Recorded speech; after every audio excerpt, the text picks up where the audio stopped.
જોઈ રહ્યા છો સેક્યુલર ગુજરાત ન્યૂઝ। વાત કરીએ સમાચારની। વડોદરા શહેરના રાજમહેલ રોડ ખાતે આવેલી કાસમદુલ્લા દરગાહ હિન્દુ અને મુસ્લિમ ભાઈઓ માટે શ્રદ્ધાનું કેન્દ્ર છે। અહીં દરેક વ્યક્તિ કોઈપણ જાતિના ભેદભાવ વગર દરરોજ આવે છે અને પોતાની મન્નત લઈને પ્રાર્થના કરે છે।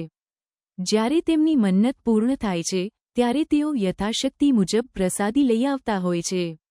આજે વાર્ષિક ઉર્સ શરીફ નિમિત્તે સંદલ શરીફની ભવ્ય ઉજવણી કરવામાં આવી હતી। આ દરગાહના આગેવાન ભગવાનદાસ હરિભાઈ પટેલ 1940મી દરગાહની સંભાળ રાખતા હતા। તેમના અવસાન બાદ તેમના પુત્ર દીપકભાઈ પટેલ આ જવાબદારી નિભાવી રહ્યા છે। પ્રકૃતિની કોઈપણ આપત્તિ, પછી તે ભારે વરસાદ હોય કે કડકડતી ઠંડી, દીપકભાઈ દરરોજ સવારે દરગાહ ખાતે હાજરી આપે છે। આ દરગાહ કોમી એકતાનું એક જીવતું ઉદાહરણ છે। અહીં મળતા એકતા અને ભાઈચારાના સંદેશને સમગ્ર દેશમાં ફેલાવવાની જરૂર છે, જેથી દરેક વ્યક્તિ સમરસતાથી તહેવારો ઉજવી શકે। ભારત દેશનું નામ સમગ્ર દુનિયામાં ગૌરવ સાથે ઊંચું રહે એવી દુઆ પણ કરવામાં આવી હતી। રિપોર્ટર ઇબ્રાહીમ તયેડીવાલા સાથે આરિફ સૈયદ।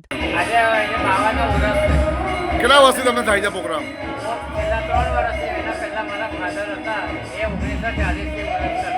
તમારા ફાધરનું નામ શું? ભગવાનદાસ હરિભાઈ પટેલ અને અમે પોતે ગુજરાતી। તમારું નામ? દીપક ભગવાનદાસ પટેલ।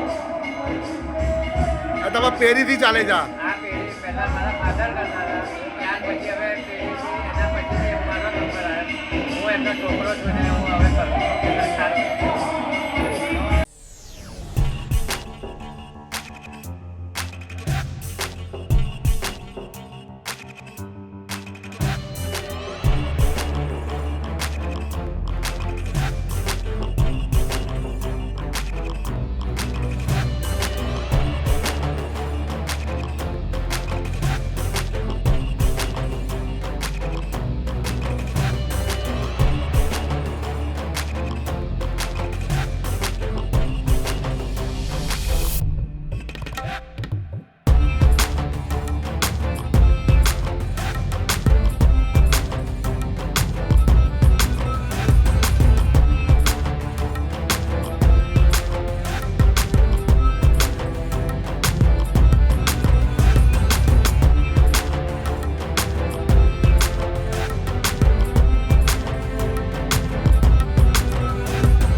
સમાચારોની અવનવી અપડેટ્સ માટે જોતા રહો સેક્યુલર ગુજરાત ન્યૂઝ।